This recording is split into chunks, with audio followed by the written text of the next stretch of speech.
Shalom, all praises to Yahweh B'Shem Yahushai, and double honors to the apostles and the elders of Great Millstone B'Shem Rakakwadash. My name is Yakalba from Plantables Camp in Philly.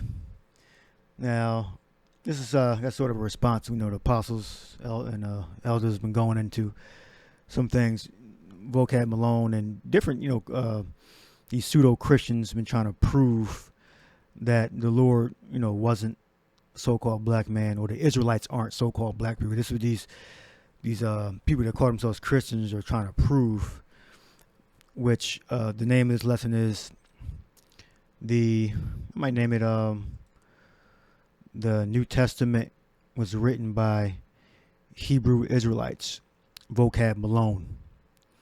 All right, because when you actually do the research, you'll find that out within like the words in the Greek. So we're going to start off with the color of Yahushai, color of the Most High of Israel. All right.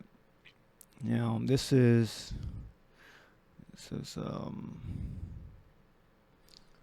Daniel 10:5. I believe this is Yahushai. Daniel was describing Yahushai. He says, and in the 4 and 20th day of the month, as I was by the side of the great river, which is Hiddekel, then I lifted up my eyes and looked, and behold, a certain man clothed with linen, whose loins were girded with the fine gold of Uphaz. His body also was like the beryl, and his face as the appearance of lightning, and his eyes as lamps of fire, and his arms and his feet like in the color of polished brass, and a voice of his words like the voice of a multitude. All right. So the point here was his feet, his arms and his feet, and his face looked like the same as his arms and his feet. All right. The lightning represents, his wisdom. All right. And his fierceness, really. His eyes of lamps of fire. All right. So this is Yahushai in the spirit, the Lord in the spirit. All right. So he was glowing, all right, like brass with light emanating out of his body. All right. Polished brass, and his voice of his words like the voice of a multitude. Many have a very deep, powerful voice. All right. So that's something so-called white people don't have. All right. For the main part, that stature is normally fitted for someone of the Southern Kingdom, Judah, Benjamin, or Levi. All right, and Yahushua was of the tribe of Judah. All right, for the main part. All right, so the voice, the deep voice. All the tribes, sure don't have manly voice, deep manly voices, but this is specifically referring to Israelite from the tribe of Judah, the lion of the tribe of Judah. All right. So the color of polished brass. So what does the Lord look like? The color of polished brass with light emanating from his body. Now when you look up, is polished, qualal, and brass. You know what color brass is. All right. So we're going to look up polished, qualal, which goes back to burnish, brightened, burnished. So it was shining. You look up burnish, polish, shining. Where you at? Dark brown. All right. So what the Lord looked like? He looked like bright, because light's emanating from him, because he's in the spirit. So he's just in his angelic form. All right. Like when Yahushua was transfigured. He pulled, I believe, John and Peter and James, if I'm not mistaken, and he showed them his angelic form, his true self, his spiritual body. He started shining, brown, bright. All right, this is simple. I mean, it's not nothing really but you got to dispel that witchcraft. All right, polished brown. We look up Matthew 17:1. So he brought the disciples Peter, James, and John to a mountain, and he was transfigured before them, and his face did shine as the sun, and his raiment was white as light. So that boosted their faith. They said, okay, this man that we're following, this is the son of Yahweh, son of the Father of the Most High God. So that boosted their faith. All right. So that was Yahweh Shai's form and his spirit. All right. So he looked like what's being described in the book of Daniel, the 10th chapter. All right. And was transfigured before them, and his face did shine as the sun, and his remnant as white as the light. All right. So you look up Daniel. He said he was polished. Qualal. You got to know the Hebrew. Qualal. We got Nakashath. Brass. All right. So he was, and we looked up burnish. So he was glowing brown. All right, with light emanating out of his body. All right. So we're gonna look up transfigured. I'll look this word up in a while. So he changed. Okay, metamorpho, something like that. Metamorphio. All right, to change one form to another. Says that the Lord appearance was changed and was resplendent. What's that mean? Richful, colorful, or resplendent, attractive and impressive. So he showed you, basically showed you his glory, his Yahweh Shai's his true spirit form, with divine brightness on the Mount of Transfiguration. All right, yeah, he didn't transform into a so-called white man. All right, he transformed into that burnished brass glowing. All right. So Vocab Malone and these other fake Christians, they're not really Christians. They don't know the scriptures. They don't know the meaning of these words. All right. And when you go to Daniel 7, this describes the Most High, I believe. Yeah. Daniel 7-9. I beheld till the thrones were cast down, the Ancient of Days. This is Yahweh the Father. Did sit, whose garment was white as snow, and the hair of his head like pure wool. All right. Because someone's face doesn't look like wool. All right. When it says that in Revelation, the 1st chapter, which we're going to get, it's not talking about the color of his face or the texture of his face, because nobody's face looks like wool. All right. Wool is describing hair. All right. His throne was like the fiery flame, and his feet and his wheels as burning fire. Like we look at Genesis 25:25. All right. It says Esau came out red all over like a hairy garment. All right. His body wasn't a hairy baby. It was just describing that the color looked similar to a garment dyed red. All right. He wasn't hairy. All right. So the Most High's or Yahweh Shai, his face wasn't woolly. His hair was woolly on top of his head, and his beard was woolly, not his face. All right. So, and the hair of his head like pure wool, and his throne was like the fiery flame. All right. So it's referring to the hair of his head and his beard. All right. So we're moving on. So we got through that. So now, I guess the center of the lesson, Revelation, which is it's all important. All right, because you're building. So you look up Revelation 1 and 14. It says, and his head and his hairs were white like wool, as white as snow, and his eyes were as a flame of fire. Yeah, because his face is not like wool. All right. His hair is like the wool. All right. It says his head and his hairs were white like wool. So what's white like wool? Not the skin color of his face. What's white like wool, all right, is his hair is white like wool, not the color of his skin. His head and his hairs were white like wool, all right, as white as snow. So his skin color wasn't white or pale. His skin color was like fine brass, glowing fine brass, all right. The head of his head or white like wool. All right, so that's the texture. All right, what's the wool? in the color. All right. It's referring to his scalp, and his beard. All right. The hair growing out of his scalp and the hair growing out of his beard.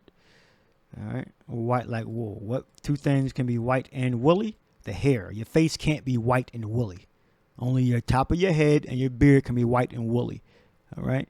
As white as snow, and his eyes were as a flame of fire. All right. And his feet like unto fine brass. All right. As if they were burned in a furnace, and his voice as the sound of many waters. Makes him still recording. All right. So the Hebrew, I said, well, the Hebrew Israelites wrote the Bible, because when you look up the word Calco-Limbano or Calco-Limbanan, that's a Hebrew word. It's not a natural Greek word, because Hebrew Israelites wrote the Bible, wrote the New Testament, wrote the Old Testament and the New Testament. Law, the prophets, the Gospels were all written by Israelites, all right, that spoke Greek. It's as simple as that. And when you look at these words up, it gives you evidence. So I'm going to look two words up. And we're going to look up what the Lord's skin color looked like, all right, in spirit form, because Yahushua was the Lord, who the word calls Jesus Christ, wasn't in like the physical flesh. This is his spiritual body that's being described, all right. And his feet like unto fine brass, as if they burned in a furnace, and his voice as the sound of many waters. All right. Like I gave you the example of him being transfigured. That was Yahushua revealing his angelic form. All right. We already know what he looks like, in his physical form. Go to Acts the 13th chapter. Go to Genesis 2nd chapter. All right. So we got Calco-Limbano. All right. So fine brass. I think I already have it up. Calco-Limbano. This is not a Greek word. This is a Hebrew word. I believe both of these words are actually Hebrew. They come from the Hebrew. So that's how we know that the New Testament was written by Israelites that spoke Greek. All right. So how many see Vocab Malone get around this? And these Christian apologists get around this?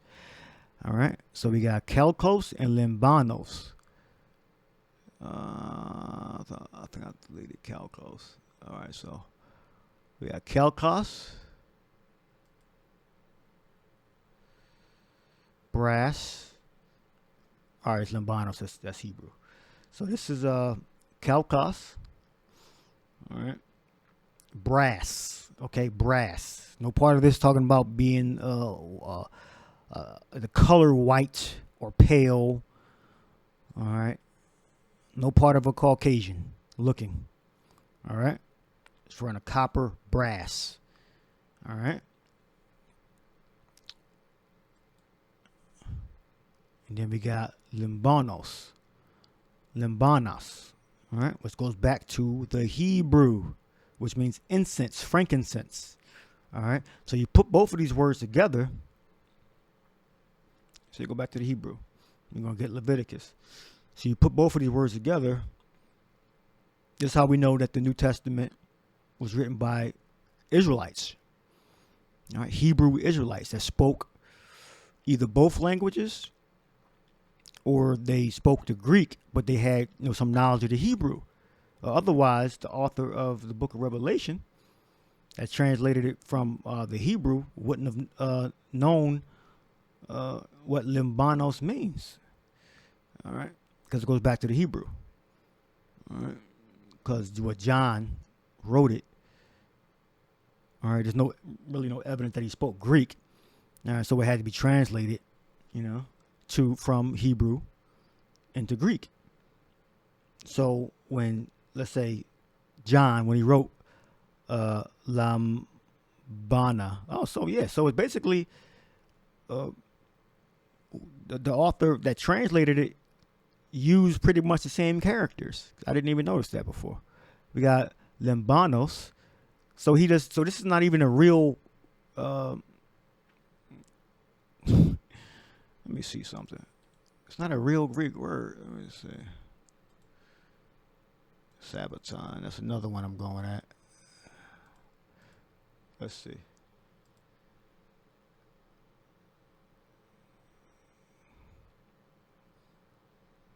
Frankincense, Baswala, Herodotus. Okay. Let's see that. All right. Limbanos. It's a Greek study tool right here. All right, frankincense. All right, so we look up these ancient Greek, philosophers, fathers. Herodotus, considered the father of history or something like that. He was an Israelite. All right, because he was using a Hebrew loan word in his writings to describe frankincense. All right, if he spoke just a pure Greek, he wouldn't have used that Hebrew loan word. Because you type the word in, and it gives you the different texts that the word was used in the ancient Greek. All right, Herodotus, I believe I'm pronouncing his name right. Herodotus, if I'm saying that right. All right, because Israel was Hellenized. This is 425 BC, ancient Greek historian. All right, it says he was known for having written histories. Says part of the Persian Empire. Detailed account of the Greco-Persian Wars. Herodotus was the first writer to perform a systematic investigation of historical events. He is referred to as a father of history. All right, what it says, Israel is the former of all things. All right, so yeah, Israelite. All right. In his writings, he used a Hebrew loan word, limbanos. All right, limbanos. That's why you got to know the Greek and the Hebrew, or at least know what the characters look like, so you can compare. All right, so we go back to limbanos. Kelkos. Libanos, a foreign derivation. Labna. All right, Labwana. All right, it's not exact, but you can see how close it is. All right, a foreign origin. So you see that ancient Greek historian, which is an Israelite, using a Hebrew loan word. All right, which means frankincense. All right, now you go to Libanos. All right, pay attention to the word. We got lambda, iota, beta, alpha, nu, omicron, stigma, Exodus 30 and 34. What's the same word? Limbanos. Root word Limbanon. Root word Limbanos. All right. Who wrote the Septuagint? You had Israelites that was in Alexandria, Egypt. All right. Now, remember, this is describing the Lord, the compound word, calco limbanos. All right. Yahweh said to Moses, take unto the sweet spices stack. These words are difficult. Oincha. All right. You can see the words. All right. So take these different spices and frankincense. All right. And what to do with them. And thou shalt make it a perfume, a confection after the art of the apothecary, tempered together, pure and holy. And thou shalt beat some of it very well. All right. Let's go down to 37. 30, and it should be most holy. And as for the perfume which thou shalt make, ye shall not make to yourselves according to the composition thereof. It shall be unto thee holy for Yahweh. All right. So this is what was a frankincense that was only to be made for the priest. All right. It says, and thou shalt beat of it very small. All right. And put of it before the testimony of the tabernacle of the congregation, where I will meet with thee. It shall be unto you most holy. All right. Limbanon. All right. So this describes how the Lord looked. All right. So he was precious frankincense. All right. So pretty much what it's saying is one of a kind. All right. Hebrew Israelites put these words together. All right. That word did not exist in Greek together. That compound word, kalko limbanos. All right. So I looked at several times. The next word, kalko. You have to pay attention to these words. Make it bigger so you can see it. Yeah, kalko limbanon only exists in the New Testament. Commonly taken from means of fine brass. All right. And when you look a lot of these words up, it's either going to say this is basically it has a Esau collected all the Greek words and put them in a database. Tufts University. All right. Kalko limbanon. All right, which is brass. All right, kalko limbanon, frankincense. So this word only exists in the New Testament, in the Gospels, in the book of Revelation. All right, and maybe one other place. All right, so this is how we know that the New Testament was written by Hebrew Israelites. All right, and his feet like unto fine brass, kalko limbano, or kalko limbanon, as if they burned in a furnace, and his voice as the sound of many waters. All right, limbanon goes back to the Hebrew. All right, because the ancient Greeks that were not Israelites, they didn't speak the Hebrew. Only the Israelites that were Hellenized, meaning spoke the Greek tongue. Those are the Israelites that could speak both languages. You had certain, like Timothy, you had certain Israelites that could speak both languages. All right. Kalko limbanon. All right. Hope that was clear. And that's heavy. And the thing is, when you explain it to these people, if they're not willing to actually go into the meanings of these words, brass, kalkos, limbanos, you really can't do nothing for them. Go back to the Hebrew. All right, this is how you prove it, because the origins are in Herodotus. He's an Israelite. These are Israelites. These ancient Greek philosophers, the 7 sages. I did a video on that. Just type in the 7 sages. Put playing tables, 7 sages. It should come up. All right. Labda. All right. So this is describing how precious, one of a kind. All right. Yahushua was. All right. So it's describing the Yahushua's glory. There's no one like Yahushua. All right. The first spirit created by the Father. Kalko limbanon. All right. Let me see. Vocab Malone, good around that. Burnished copper. White represents pure, clean, the light, brilliant, intense brightness of light.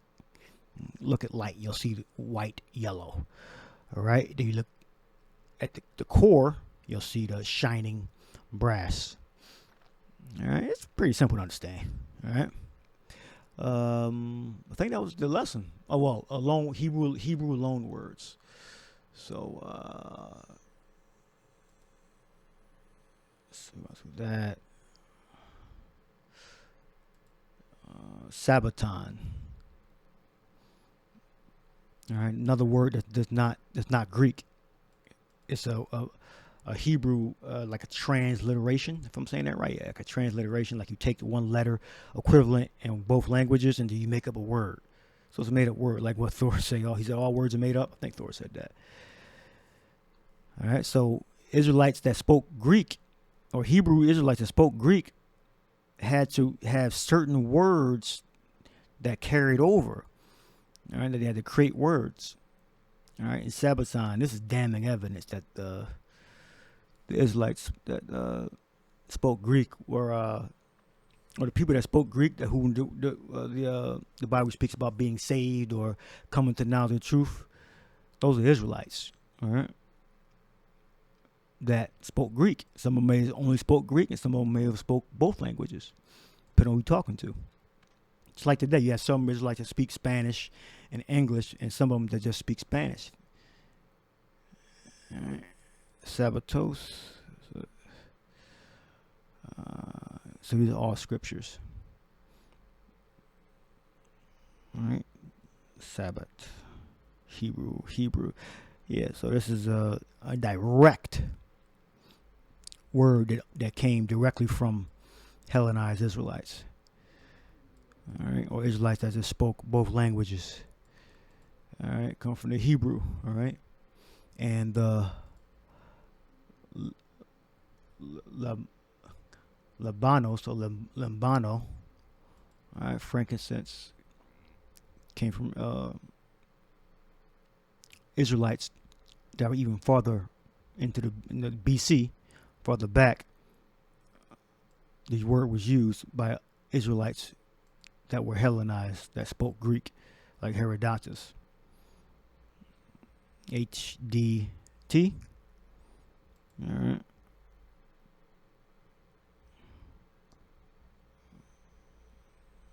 All right, frankincense. What else we got here? Frankincense. Labantas. Yep, Apocrypha. Or 8 and 3, yeah. Might be referring to Revelation. Let's see. Yep. And another angel came down and stood over the altar having a golden censer, and much incense was given. Yep, there we go. Hebrews. All right. So to get more understanding on the different Greeks that were Israelites, just look up 7 sages on our page, and you'll see how I proved that, or gave evidence. So this word limbanos comes from the Greek. This goes back to the Hebrew, and I'll show you that one last time. Where we at? Libanos goes back to the Hebrew labwana. All right. And let me get one more verse for you. This is Acts 6:1. I proved the point. I believe it's right there. Hellenistas.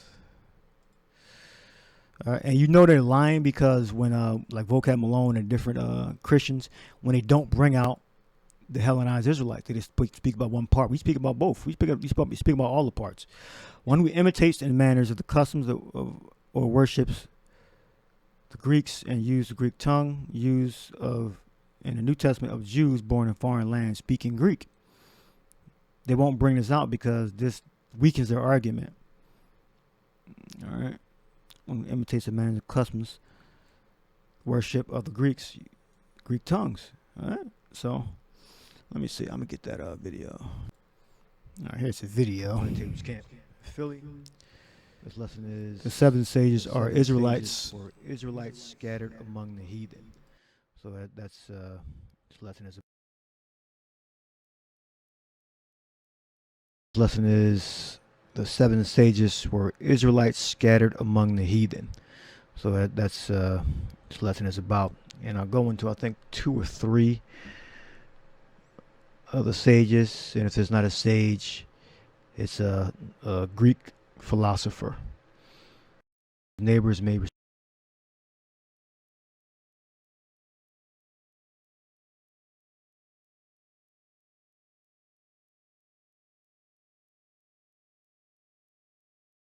of the wise men of the ancient world. All right, here's some of his sayings. Do not speak evil of the dead. Honor old age. One learn how of the same light. And top right. So he is, I believe Socrates is in him up top, and on the right side right here. That's still be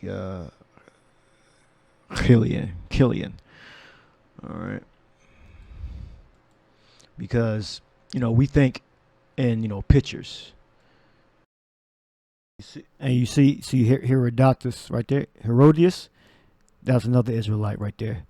Achillean, I think that's how you pronounce it, was a son of Dagamitas, and lived toward the beginning of the 6th century BC. Herodias, speaking of him as contemporary with Hippocrates, the father. You see, all these were Israelites. All right, I would say the good majority of these ancient Greeks, the sages, the father of history, Herodias, was Israelite. All right, so let's finish watching. Listening. Achillean of Sparta. Yeah, I forgot it. Yeah, the Spartans were Israelites, and I believe I go into that in this lesson. Well, let's just describe what Socrates looked like. I believe Socrates or Achillean. Let's go.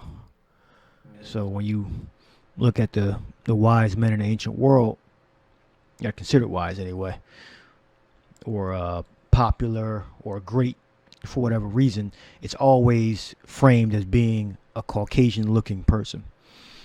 All right, I'm going to defeat that evil spirit with this lesson. All right, now we know the Spartans are Israelites.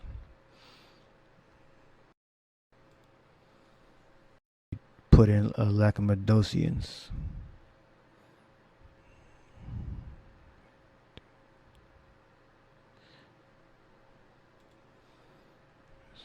Lacedaemonians. Lacedaemonians, and you go down to the 21st verse.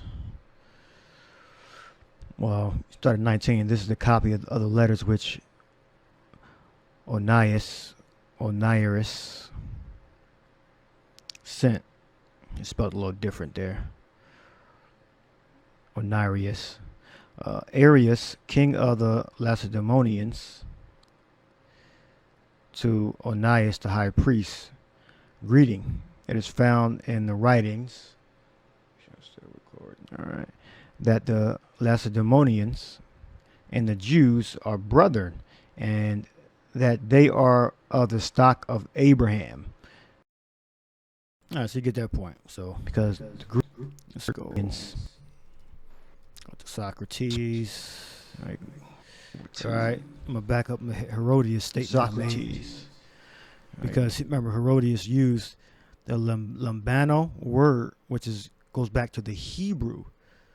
All right, so what I'm trying to say is like if you spoke the pure Greek, why would you be using Hebrew loan words?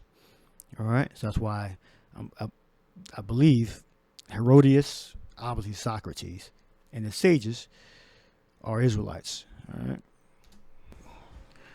it's almost undeniable right there that it's a marble head of Socrates, lived about 470 BC. All right, because the curse we're under, that we're going to be scattered amongst the heathen. Now, what's interesting about Socrates is that he rejected certain other customs. Socrates had rejected it's a long word. Anthropomorphism. God, animal, food.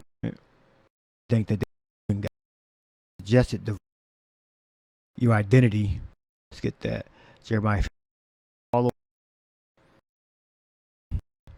right. Yeah, we got. Let's go. The Israelites scattered among the learn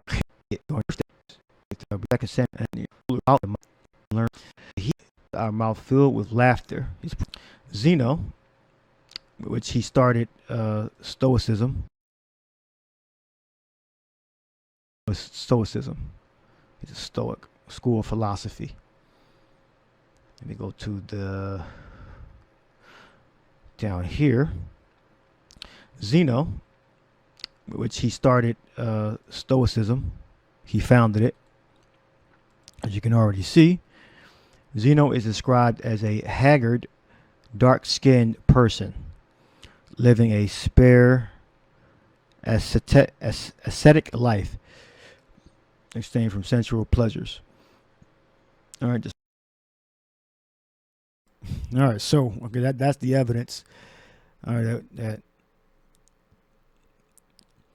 I'm presenting that these sages, these ancient Greek, the famous people of ancient Greece, all right, were Israelites, were Hellenized Israelites that, let's say, where we at? Worship the Greek customs. Come on, where you at? Transform. All right, Hellenistas. All right. One who imitates the manners of the customs or worships. So recording right. Worship of the Greek and use the Greek tongue. Zeno, founder of Stoicism. Socrates. Herodotus. All right. So he can't. You can't get around this. You can't get around it. And there's a lot more stuff I can bring out, but I pretty much made the point. All right.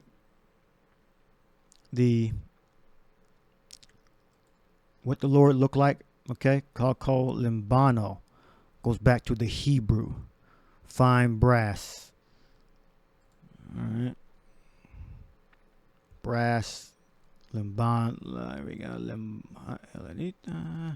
limbanos goes back to the Hebrew, all right? And the Hebrews are originally dark-skinned people, all right? We mixed ourselves among the nations.